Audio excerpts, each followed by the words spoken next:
जळकेवाडी मध्ये करपेवाडी वर कोरडेवाडी कोणचा भात खावा? लाडू फोडा काय काय ठिकाणी दगड न्यावं लागतं ते कुणाचं. आणि नवीन मुलींचा तर सध्या स्वयंपाकाचा विषय संपल्यातच जमाय. त्या शिक्षणासाठी बाहेर तिकडे मेस आणि इकडे आईचा लाड मारण्याचा. तिला किचन खोलीत येऊन देत नाही, अजिबात येऊ नको. तपलं तू मोबाईल आणि व्हॉट्सअप खेळत बस, मी आहे. तुम्ही आहे, लग्न झाले का तुम्ही जाणार ना? लग्न झाले तिकडे काय सासू आई सुट्टीच नाही. एका पुरीचं झालं लग्न, सासू म्हणे सुनबाई करा पोळ्या. ही म्हणजे चपात्याचं पण आहे, पोळ्या कशा करत नाही. युट्यूबला टाकलं, सगळी लिस्ट आली. माय बाप निम्मा स्वयंपाक तयार झाला, पण आमटीला मोबाईल स्विच ऑफ झाला निम्यातच. तिला मिळच लागला. मिरच्या किती टाकावं म्हणे. आमटी झणझणीत झाली पाहिजे, कमीत कमी 10 तरी मिरच्या पाहिजे मला माणसा घरी. अरे मारी ती का काय माणसं. 5 माणसाला 50 मिरच्या वाटल्या, नुसती हिरवीगार मिरच्याचीच आमटी केली. म्हातारी किचन खोलीत आली, त्यांनी भाजीचा कलर बघितला. तिने कलरवरच क्वालिटी बघला. म्हातारी म्हणली मला भूकच नाही. म्हणा जेवायचं तुमचं तुम्ही बघून घ्या. पण नवरा नुसता उड्याच हाणायचा, बायकोनं भाजी केली बायकोनं. म्हातारी म्हणली मरची नको खाऊ, लय तिखट आहे. किंवा म्हणला मी खाणार, माझ्या बायकोचं तुला कौतुकच नाही. आई म्हणली खाणार तू जाणार. पहिलाच घास खाला, कानातनं धुरण, डोळ्यातून गळा गळा गळा गळा. त्याची बायको जवळ आली, म्हणले होय व भाजीत काय कमी जास्त नाही ना झाले? मला नाही ना, भाजी जगातच एक नंबर. म्हणजे डोळ्यात कसं काय पाणी आलं? ते म्हणले आनंदाश्रूत आनंदाश्रू. देऊ का अजून थोडी? नको म्हणला. हे आनंद बळच पचवलाय म्हणला, मरण मी आता. काय स्वयंपाकन काय तारा, सगळा येड्याचा बाजार झालाय. आणि सुनाने एक वाक्य सांगतो, तुम्हाला स्वयंपाक येत नसेल ना, तुम्ही सासूलाच आई म्हणा. आजपासून घरी गेल्या गेल्या प्रत्येक म्हातारीला सुनाने आई म्हणायचं डायरेक्ट. आई आई धरू का तुमचं पाय? म्हातारी म्हणे माऊलीचं नाट ठेवलं काय? आई तुम्ही माझ्या आत्याबाई नाही, तू माझ्या आई आत आई. मला जन्म दिलेली आई फक्त 18 वर्षापर्यंत, तुम्ही माझी आई तुम्हाला कावळा शिवेपर्यंत. आणि मग म्हातारी म्हणते बाई दुसऱ्याचं लेकरू आलं, मला आई म्हणतो तू कशाला स्वयंपाक करते? हो की बाजूला मी आहे ना. बसलीच म्हातारी चुली पडून, सुनबाई टीव्ही पडून. तिकडं मालिक लागली तुझ्या तर जीवर रंगला जॅम झाली म्हातारी धुराणी. आणि जीव ही जगला येड आहे, फक्त गोड बोला आणि घरात एकोपा ठेवा. आपला विषय चाललाय गिरजा मातेने केलेल्या पोळ्या. अशी पोळी गुळवणीत टाकली तर जाग्या वेगळ्याची. आवाज थोडा वाढ मॉनिटरला येतो.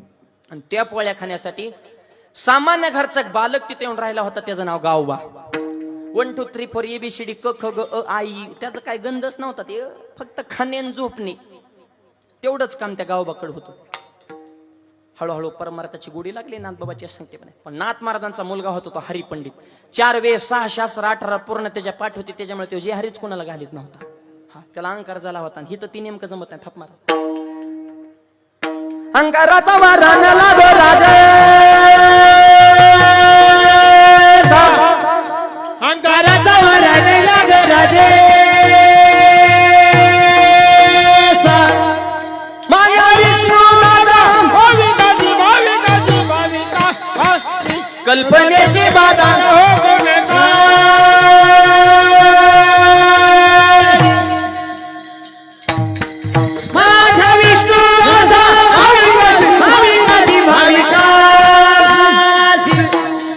कल्पनेची बाधा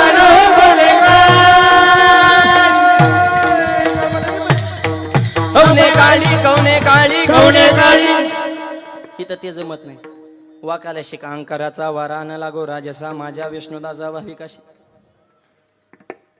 नम्रता फार महत्वाची. नम्र झाला भूता तेने कोंडिले अनंता. वाकाला शिकाव. लोक म्हणतात शिकला तेव टिकला. हा जे वाकला तेवच टिकला. ज्याला इलेक्शन मध्ये निवडून यायचे त्याने काम कमी करायचे, फक्त वाकाय शिकायचं. जे हरे जे हरे जे हरे काम काम फिम कामावर निवडून येण्याचं काय, उलट जास्त काम केलं लवकर पडत. कामाचा निवडण्याचा काहीच संबंध नाही. पैसा तर वाटावा लागतो, त्याच्याशिवाय तर कोणी इचरितच नाही. पैसा कचून वाटायचा, नम्रतेची जोड ठेवायची, कामच होणार. विठ्ठल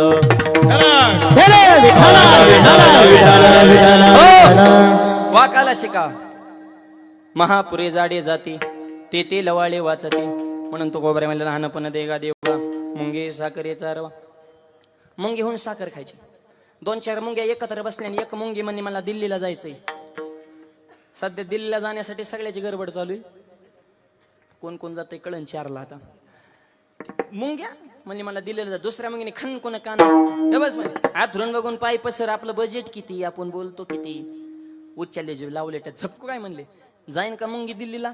नाही. पण तीच मुंगी जर दिल्लीला जाणाऱ्या माणसाच्या शर्टावर चढली,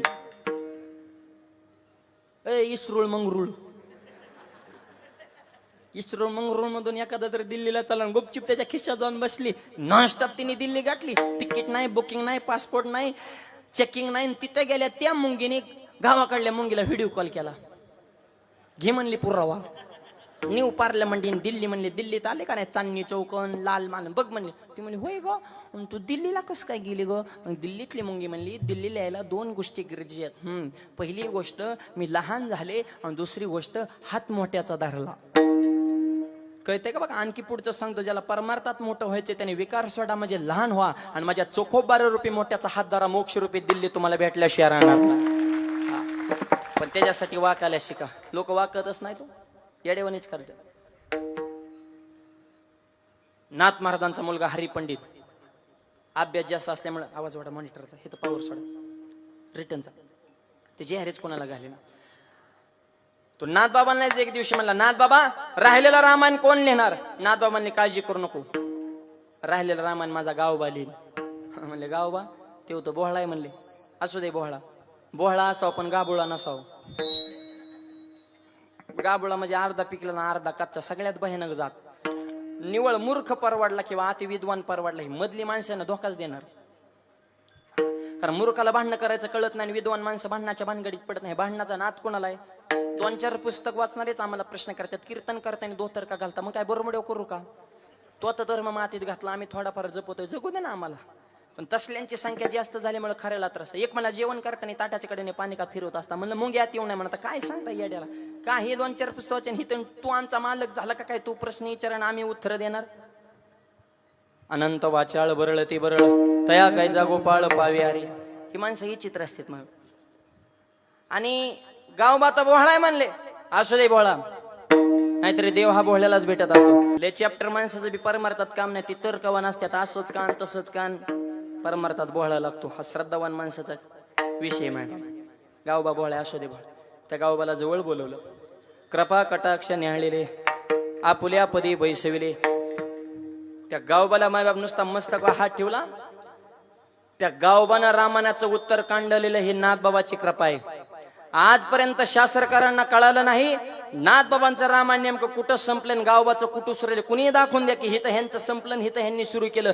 नाथ महाराजांनी इतकीच पावर, तेवढी ताकद त्या गावबाच्या वाणीमध्ये निर्माण झाली. ही संतांनी केलेली कृपा आहे. आणि अशी जर कृपा केली तर सामान्य असणारा गावबा सुद्धा रामायण लिहू शकतो. आणि म्हणून तुकोबाराय म्हणतात, तुम्ही माझ्यावर कृपा करा आणि तुमच्या चरणावर माझी विनंती. अभंगाच्या दुसऱ्या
जय हो.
भार घातल्याशिवाय संत कृपा करत नाही. कुणी भार घातला आहे का? जगद्गुरु तुकोबर यांचं लोहगावला कीर्तन आणि छत्रपती शिवाजी महाराज तुकोबर यांच्या कीर्तनात राजा कीर्तनाला आले, कीर्तनात मांडी घालून बसले. महाराष्ट्राचा राजा तुकोबर यांच्या कीर्तनामध्ये मांडी घालून बसत होता. ही वारकरी संप्रदायाची ताकद आहे. आणि छत्रपतींच्या मनाचा मोठेपणा आहे. छत्रपतींना चांदीचं नाही, लोकांनी म्हणलं असतं तर सोन्याचं सुद्धा सिंहासन बनवलं असतं, पण छत्रपतीच म्हणले मी छत्रपती आहे पण मंडपाच्या बाहेर. मंडपात प्रवेश केला. तुकोबर यांचा भक्त रे तिचा दास पांडुरंगाचा सेवक या नात्याने मी येतो. माझा मोठेपणा आहे तर काय कामाचा. हे आताच्या बी छत्रपतींनी ध्यानात ठेवा.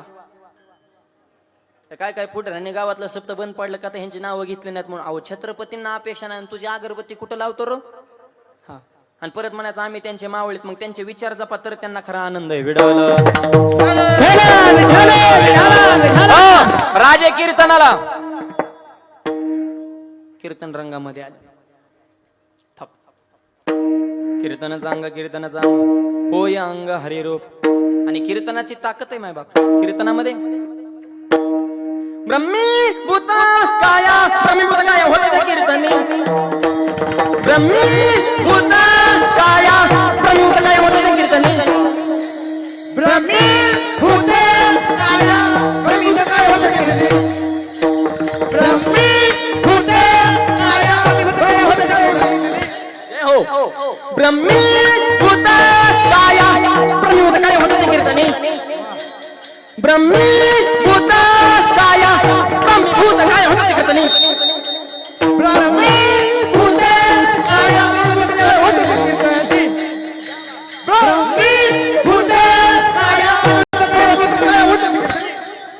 अंजनरुनी देवाईचा अंजनरुनी देवाईचा अंजनरुनी देवाईचा अंजनरुनी देवाईचा.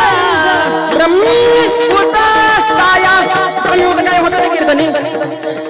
ब्रह्मी भूत काया ब्रह्मी भूत काया होते कीर्तनी. ब्रह्मी भूत काया ब्रह्मी भूत काया होते कीर्तनी. ब्रह्मी भूत काया ब्रह्मी भूत काया होते कीर्तनी. होते कीर्तनी.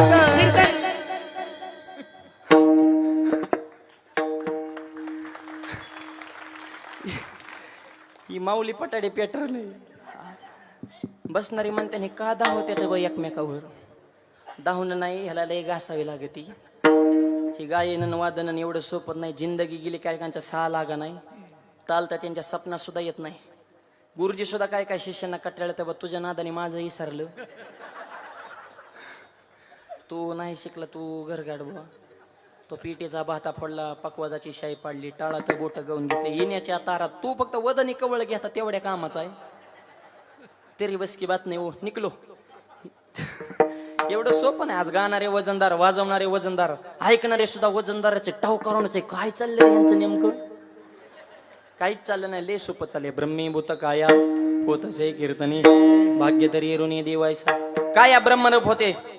राजे रमले कीर्तनात मागा. आणि जवळचाच एक जण माणूस फुटला आणि त्याने ती बातमी दुश्मनाला जाऊन सांगितली. म्हणे शिवाजी महाराज कीर्तन आले पकडा.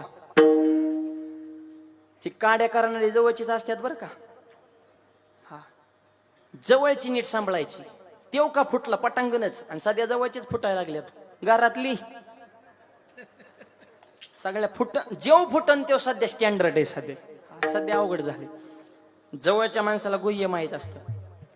आपल्या सुनाला स्वयंपाक येत नाही हे शेजारणीला कोण सांगतय बुवा. ए सासा हो ईबीबी माझा पत्रकार आहे का टीव्ही नाने बातमी दिली आय मेत लोक जी 24 तास लोकशाही त्यांना टाइम त्यांना त्यांच्याच बातम्या देणं आहे ना. पत्रकार तुमच्याच घरात आहे. बिनपगाराचा फुल पत्रकार म्हणजे म्हातारी. गप्पा हाणाय गेली की कुठं न सुरू. तुझी सुन लय भारी आहे माझी लय वाईट आहे तुझी लय चांगली माझी लय बेकार आहे. तुझ्यासारखे मला भेटाय तिच्यासारखे तुला भेटलं तू महाग मिली असते. तुझी लय चांगली पण तुला कळलं नाही. जवळच्या माणसात सुनबाईची एखादी गोष्ट चुकली तर तिला माणसात फडफड बोलायचं ना. उलट तिचं वर्णन करायचं. गल्लीतल्या माता मावल्या आल्यावर म्हणायचं माझी सुन लक्ष्मीच. लेकीला काय करता एवढं माझ्यावर प्रेम करते. सुनबाई हीच माझी खरी लेक आहे. लगेच ती म्हणते आत्याबाई चहा देऊ का कॉफी देऊ का. ही जग येड आहे फक्त गोड बोला. आणि सुनांना सांगतो म्हातारी बी लय काम करीन तिचं बी तुम्ही वर्णन करायचं. जत्रेला यात्रेला तिचे पाहुणे रावळे लेक जावाय आल्या ना, तुम्ही म्हातारीचं वर्णन करायचं आणि म्हणायचं "हं, काय होतं आमच्याकडे तवा, हे शून्यातनं विश्व निर्माण केलं, हे आतेबाईची कृपा. आमचा सासरा तर असला तर बोहळा, त्याला रुपयाचा व्यवहार कळत नाही, पण आतेबाईच्या पायात लक्ष्मी आली, 5 एकराची 25 एकर झाली, आणि वेल मांडवाला गेला, आणि घरातून सोन्याचा धूर निघतो, आणि आमच्या आतेबाईचं म्हणजे तंतोतंत नियोजन असतं, ते फक्त आतेबाईनीच करू जाणार. सुनबाई आज तू भांडी घासच नाहीत, मी घासणार. चपात्या माझ्याकडे दोन्ही, मिली म्हातारी काम करू करू. ही जग येड आहे, फक्त गोड बोला. जवळच्या माणसाचे दोष कधी माणसाच सांगू नका. जवळच्या माणसाची एखादी गोष्ट चुकली तर त्याला बाजूला घ्या. तुझं हे चुकतं, तुला माहिती आहे माझा स्वभाव, मग फटकळ मी फाडकून बोलन, तू बाजूला. दोष एकांतात सांगा, गुण माणसात सांगा. माणसात वर्ण वाह तुझ्यासारखा माणूस नाही. 50% भांडणं जागेवर कमी होणार हो. आपण माणसात फडफड बोलतो आणि एकांतात तुला भारी कुत्रा ऐकायला आणि काल त्याचं वर्णन करतो. एकांतात दोष आणि माणसात गुण, जाग्यावर भांडणं कमी. विठ्ठल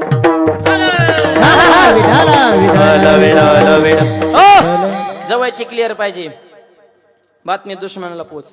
हजारो सैनिकांनी मंडपाला वेडा पकडा, थांबा म्हणले. मुकादम हुशार होता.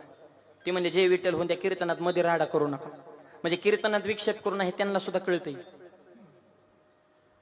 पुढचं डोकं तुम्ही लावा आता, म्हणजे जे विठ्ठल झाल्या बघू.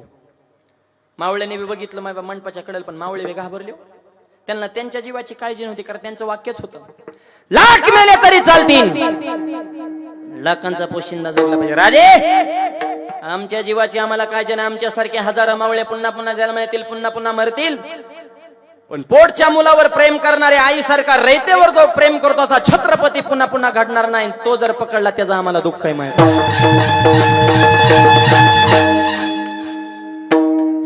राजे आमच्या जीवाची आम्हाला काळजी नाही, तुम्ही वाचले पाहिजे. मावळे काय बारीक होते काय? वाघा संघ कुस्ती खेळायचे, ऊसाची मुळे हाताने पिळायचे, हांडा हांडा रस गिळायचे, व्यसन करणं टाळायचे आणि छत्रपतीला जाऊन मिळायचे. वजनदार मावळे होते. तानाजीने बाजीने ऊसाची मुळी धरत कर कर कर ऊसाची मुळी पिळीत होते. आताच्या पोरांना ऊस तुटा नाही. इको कमी ठेव बोलतो. टिपरू धर तरी कणत येतात. आयो एकाने गुडघ्या ओसांना वाटी सारखले खाटकून काय जगो तर तू आत्महत्या कर. शरीर संपदा तरी कमवा. तरुण मुलांना विनंती, शरीर संपदा सुद्धा पाहिजे, ते सुद्धा धन आहे. काय ताकद होती आमच्या हनुमंत्रांमध्ये. दुसऱ्याच्या गावात गेले माणसं डेअरिंग करण्यात गप बसतात. नको रे गाव दुसऱ्याचे झपकी होते, आपल्याला येडेवणी करायला. हे वाघ असा झाला, दुसऱ्याच्या गावात जाऊन तिथल्या मालकाची दाढीच जाळली.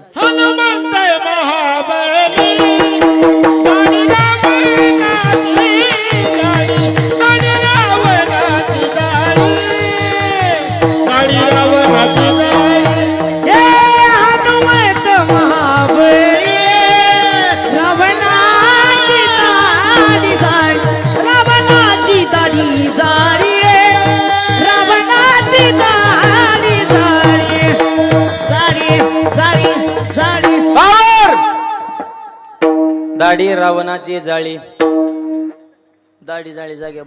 असेच नवनवीन व्हिडिओ पाहण्यासाठी आपल्या चॅनलला आता सबस्क्राईब करा, लाईक करा. रामकृष्ण हरी मंडळी.